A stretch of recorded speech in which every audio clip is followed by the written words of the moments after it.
Hello बच्चों, आज हम लोग स्टार्ट कर रहे हैं ज्योमेट्रिक प्रोग्रेशन। जैसे एक ही हमने पढ़ा कि किन्हीं भी दो टर्म्स का डिफरेंस कांस्टेंट होता है, वैसे ज्योमेट्रिक प्रोग्रेशन क्या होता है हम देखते हैं। T1, T2, T3 up to Tn be a sequence. Then this sequence is said to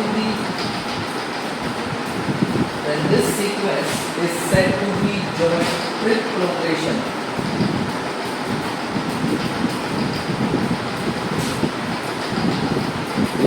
ये इसे हम लोग शॉर्ट में बोलेंगे जीपी। ज्योमेट्रिक प्रोग्रेशन है। कब ये ज्योमेट्रिक प्रोग्रेशन होगा? अगर T2 upon T1 is equals to T3 upon T2 is equals to T4 upon T3 is equals to and so on last में आना चाहिए Tn upon Tn minus 1। कोई भी दो कंसेक्यूटिव टर्म्स बताया और उनका जो डिफरेंस है, सॉरी रेशियो है, वो कांस्टेंट आना चाहिए और इस कांस्टेंट रेशियो को हमने नाम दे दिया R। ठीक, ये जो R है इसका नाम हो गया कॉमन रेशियो।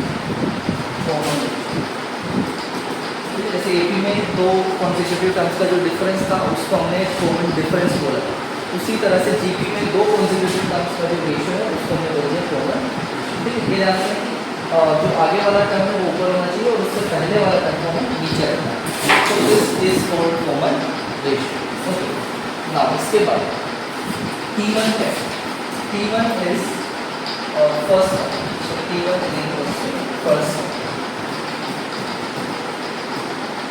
मान लिया फर्स्ट टर्म है T, जैसे फर्स्ट टर्म को हम लोग A1 से भी रिप्रेजेंट करते हैं, so this is equals to ऐसे A1 और अभी के लिए मान लिया दिस इज T2 कितना हो जाएगा? T2 हो जाएगा सेकेंड टर्म। सेकेंड टर्म हो गया हमारा A2। ठीक है, टर्म है, टर्म को तुम चाहे T2 लिखो या A2 लिखो, से कोई फर्क नहीं पड़ता। तो अब हमें सेकेंड टर्म कैसे मिलेगा? तो यहाँ से देखो T2 अपॉन T1 किसके बराबर है? R के बराबर है। तो T2 का वैल्यू क्या हो जाएगा? R into T1। तो फर्स्ट टर्म इंटू R मतलब A इंटू R। इसी तरह से T3 को हम लोग क्या बोलेंगे? Third term. This is third term या A3 होगा। A3 कैसे मिलेगा? मेरा T3 तो T2 को मल्टीप्लाई कर दो R से, तो T2 मतलब A2 को R से किया तो ये बन जाएगा AR²। तो कुल मिला के बात ये कि कोई भी टर्म पता है उसके जस्ट आगे वाला टर्म चाहिए तो तुम उसको R से मल्टीप्लाई कर दो। जैसे AP का कोई भी टर्म पता होता है उसके जस्ट अगला टर्म निकालना है तो हम उसमें D ऐड करते हैं और यहाँ पर ऐड ना करके हम लोग क्या करते हैं? R से बस मल्टीप्लाई करते हैं। तो सिमिलरली अगर मैं जनरल टर्म निकालूँ, जैसे हम लोग nth टर्म लिखो, nth टर्म या फिर जनरल टर्म A है। जैसे अगर 2 है तो R की पावर 1 है, 3 है तो R की पावर 2 है, पावर 1 है। उसी तरह से अगर n होगा तो R की पावर हो जाएगा n minus A into R की power n minus. This is our general term. तो ये फॉर्मूला हो गया जनरल टर्म के लिए। सेम वही काम जो हमने AP में किया था, जनरल टर्म निकाली थी, वहाँ आया था A प्लस n माइनस 1 भी, यहाँ आया A इंटू R की पावर n माइनस 1। A क्या है? A है हमारा फर्स्ट टर्म और ये R क्या है? R है हमारा common ratio. R is common. ठीक है, और यहाँ पर अगर n है तो R की पावर n माइनस 1 होगी। ये हमें ध्यान रखना। ठीक है, जनरल टर्म निकालने के बाद अब हम लोग निकालते हैं GP का sum. So sum of first n terms, sum of first n terms of the GP कितना है? सो मान लिया कि let AR second term, third term हो गया AR², फोर्थ टर्म ये हो जाएगा एंड सो ऑन AR की power n minus 1 be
next question हम लोग देखते हैं।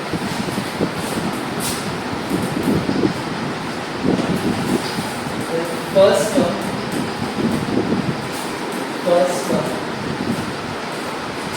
of the GP is 7 and nth term of the GP is 448. Also the sum of first n terms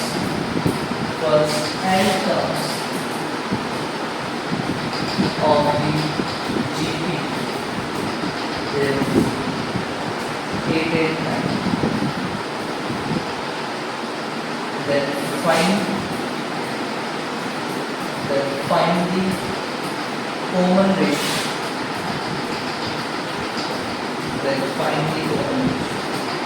Common ratio solution. देखो first term given है GP का 7 है, तो first term wait से 8 है, that is 7 and nth term को हम लिखते हैं a into r की power n minus 1, that is 448. Sum of n terms of GP मतलब sn दिया हुआ है, sn 1a into 1 minus r की power n upon 1 minus r, ये कितना है 88. ये इंफॉर्मेशन हमारे पास है और इन सबका यूज करके मेरे को r का वैल्यू बताना, कॉमन रेशियो का वैल्यू बताना. चलो स्टार्ट करते हैं. देखो r का वैल्यू 7 है, तो एक काम करते हैं, Sn इज इक्वल्स टू इस a को अंदर ले a माइनस a r की power n minus 1 into r. जैसे हमने सम का दूसरा फॉर्म लिखा था उसी तरीके से काम किया. And this is equals to 188. अरे क्यों ऐसा किया है? क्योंकि तुम देखो a r की पावर n minus 1 का सीधा सीधा वैल्यू क्या आ रहा है. So this implies सिर्फ इस इक्वेशन को देखो, a का वैल्यू 7 है माइनस इसकी जगह पर 448 into upon 1 minus r is 889. Cross multiply तो मिलेगा हमें 7 माइनस 448 का इज इक्वल्स टू 889 माइनस 889. इस वाले टर्म को इस तरफ ले आओ, सो 889 माइनस 448 का इज इक्वल्स टू 889 माइनस 7. अगर इसमें से ये वाला टर्म माइनस करेंगे तो कितना मिलेगा? ये हो जाएगा 144 is equals to यहाँ से मिलेगा 88. So clearly r is equals to, तो जो इन्फॉर्मेशन अभी गिवन थी उसका यूज किया और आंसर. दूसरा ऐसे भी कर सकते हो कि a का वैल्यू 7 यहाँ रखा, r की पावर n माइनस 1 का वैल्यू आ गया, वो r की पावर n माइनस 1 का वैल्यू यहाँ रख दिया. ठीक है, इसको इस तरह से देख लो, r into r की पावर यहाँ वैल्यू रख लो, उससे r बचेगा. तो ये दूसरा तरीका हो जाएगा सो. इसके बाद नेक्स्ट देखते हैं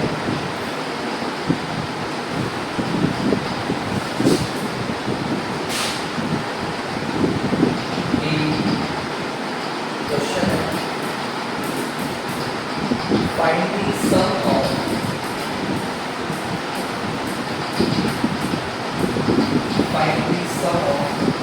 n terms of the series. Find the sum of n terms of the series. चलिए कैसे करें?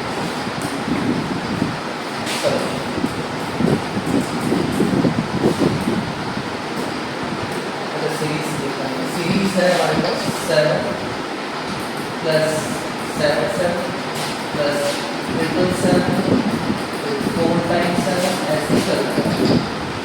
लेकिन हमें तो सिर्फ कितने टर्म्स का सम चाहिए? n टर्म्स का सम चाहिए. सही.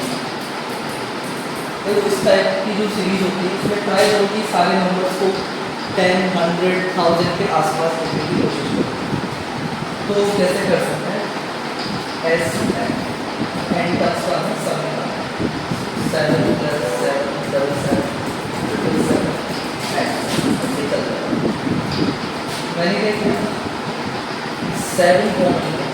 7 कॉमन आने के बाद अंदर मिलेगा 1 + 1 ट्रिपल 4 टाइम्स ऐसे ही चलता है। अगर मुझे इन सारे नंबर को 10 या 1000 के पास लिखना है तो सबसे अच्छा तरीका है कि इसको 9 से मल्टीप्लाई और डिवाइड करो। 9 से डिवाइड किया तो ये 9 यहाँ आएगा, मल्टीप्लाई होने के बाद ये ऐसा होगा 999 4 टाइम्स 9 ऐसे ही करता है। कितने टर्म्स हमें लेना है? n term. इसका मतलब n टर्म्स लेने तो वो मान लिया 7/9। इसको थोड़ा ध्यान से देखो। अब मैं इसको लिख सकता हूँ 10 - 1। इसे मैं लिख सकता हूँ 10² - 1 क्योंकि 100 - 1। ये 1000 - 1 है, इसको लिख दिया 10³ - 1। तो फर्स्ट टर्म में 10 की पावर 1 - 1 है, सेकेंड टर्म में 10 की पावर 2 है, थर्ड में 3 है। तो इसी तरह से nth टर्म में क्या होगा? तो हो जाएगा 10 की power n minus this is और nth। 7/9। अब मेरे को बस इसको ऐड करना है। तो देखो ये टोटल n टर्म्स है, तो ये -1 - 1 की कितनी बार है? n टाइम्स है, तो इसकी वजह से तो आएगा -n। 10 10² 10³ इनको अलग से ऐड किया अब 10 की पावर और ये -1 की वजह से -। नेक्स्ट, अब अगर इसे हम लोग ध्यान से देखें तो ये एक GP बनता है जिसका फर्स्ट टर्म 10 है एंड कॉमन रेशियो भी 10 है। कितने टर्म्स है? n टर्म्स है, इनका सम हमें बताना है। तो 7/9 क्या फॉर्मूला होना चाहिए n टर्म्स के सम के लिए? तो हो जाएगा a r की पावर n -1/r -1। ये तो मैंने इसका सम लिखा और आगे लिखा हुआ है माइनस। ये बनेगा 7/9, ये बना 10 और यहाँ से मिलेगा 9, तो 10/9 और अंदर है 10 की पावर n -1। या तो इसको यही छोड़ सकते हो, अगर थोड़ा सा मल्टीप्लाई करना है तो मल्टीप्लाई भी कर सकते हैं। ये हो जाएगा 70/90 10 की पावर n -1 और इस 7/9 का n से करेंगे तो 7n। ये इसका आंसर। इस तरह से हम ये जो इस टाइप की सीरीज हमें देखने को मिलती है, कई जगह देखने को मिलेगी। तो सेम तरीका होगा, सबको हम लोग 1000 100 10 के आसपास लिखेंगे और GP बनाने की कोशिश करें। एक बार GP बन गया तब हम सब निकाल सकते हैं। तो इस तरीके से हम लोग GP में क्वेश्चन ट्राई कर सकते हैं। इसमें एक और टाइप का सवाल बनता है GP में कि क्वेश्चन क्या है कि हमें एक इक्विलैटरल ट्रायंगल दे दिया है। ट्रायंगल है लेट्स से ABC। फिर ये बोला है कि इस ट्रायंगल में जो साइड्स हैं, तीनों साइड्स, इन तीनों साइड के मिड पॉइंट्स को उठाया और इन मिड पॉइंट्स को फिर से जोड़ने की। मान लिया मिड पॉइंट से D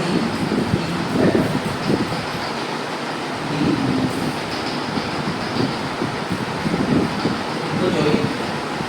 एक और ट्रायंगल था, जो नया ट्रायंगल बना उसके मिड पॉइंट्स को हमने फिर से जोड़ किया और ये काम हम लोग करते जा रहा है इनडेफिनेटली, मतलब इनफाइनाइटली मेनी टाइम्स को करता जा रहा है।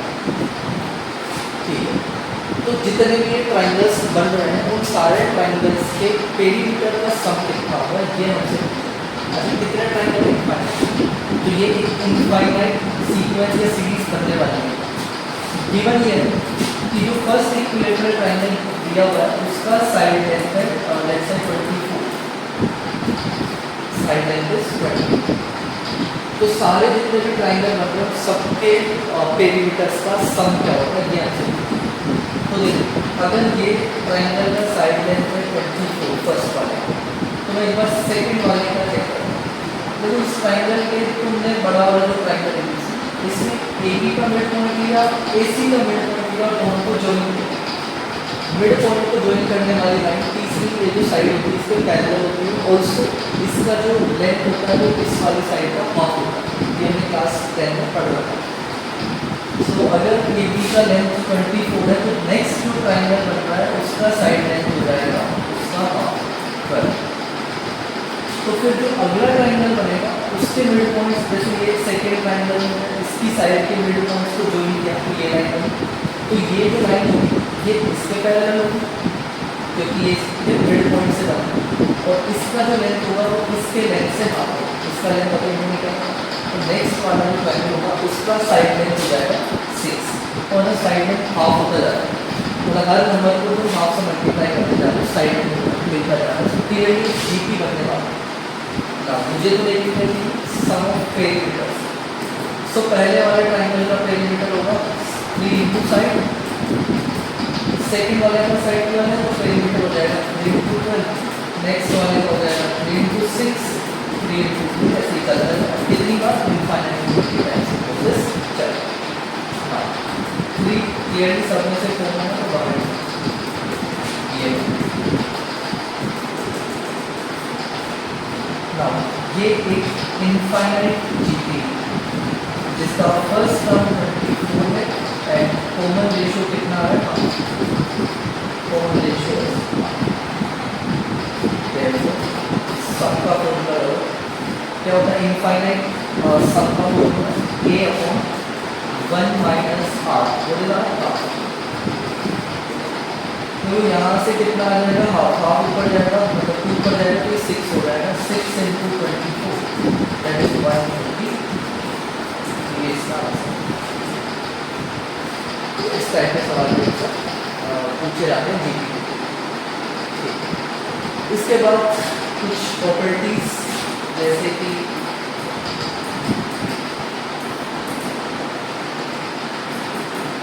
A, B, C are GP, then B square is equals to AC।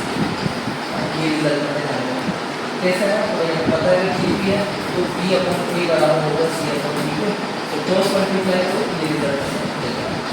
ठीक है, ध्यान रखना। जैसे AB के लिए हम बोल सकते हैं कि अगर 3 नंबर एलिमेंट है 2 टाइम्स ऑफ मिडिल टर्म बराबर A प्लस सेकंड। अगर A1, A2, A3 up to AN ये एक GP है,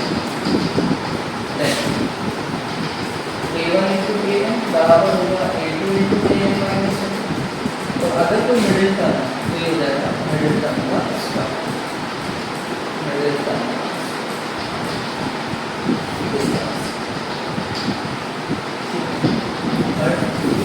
अगर ये इसी का रिजल्ट लिख सकता हूँ, first second.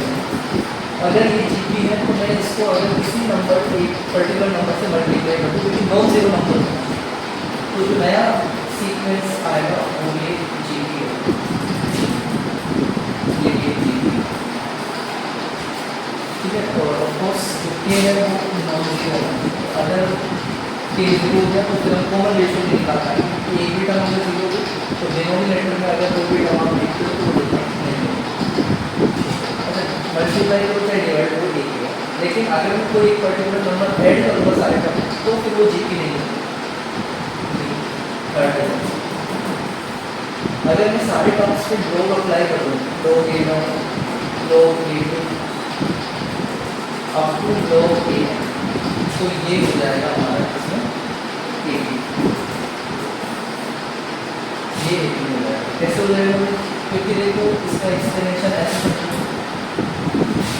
A, AR, AR square, AR cube, AR की पावर है GP। तुमने log अप्लाई किया, log यहाँ log अप्लाई करोगे तो log A प्लस होगा, यहाँ log अप्लाई करोगे तो कितना आएगा log A plus 2 times log। इसी तरह से log A plus n minus 1 times slow था। तो मेरे ख्याल से क्लियरली दिख रहा होगा कि एक चिट्ठी है जिसका कॉमन डिफरेंस आ रहा है लोग ऐड करते जा रहे हैं, तो मैं नेक्स्ट का लिखा जा रहा है। ये कुछ बेसिक प्रॉपर्टीज होती है ज्योमेट्रिक प्रोग्रेशन की, तो ये भी हमें ध्यान रखना है, कई बार क्वेश्चन में इनका यूज हो जाता है। बाकी मेनली हम इनफाइनाइट टर्म का सम कैसे निकालते हैं, सीरीज रिलेटेड क्वेश्चन को कैसे सॉल्व करते हैं, इनका हमें खासकर ध्यान रखना है।